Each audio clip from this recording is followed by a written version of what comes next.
रिवायत जाविदा से हाजिर जिवकार और मेरे बहनों भाइयों अस्सलामु अलैकुम।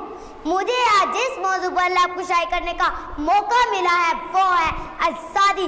आज़ादी फूलों की सेज है, आज़ादी वक्त के साथ बहार है, आज़ादी इंसानियत का हुस्न और अजमतों का मीनार है, आज़ादी कौमों का वक़ार है, आज़ादी इंसानियत के गले में फूलों का एक हार है, गुलामी तस्दीर है, इंसानियत की गुलामी दुश्मन है, तहजीब व तमद्दुन की गुलामी शबे तरीक़ है, रोशन ज़मीरों की गुलामी तौहीन है, अज़मतों की मौत महाजिन। हमने 14 अगस्त 1947 को अलग वतन को बना लिया, लेकिन हम हकीकी मायनों में आज़ादी की तो मालामाल ना हो सके।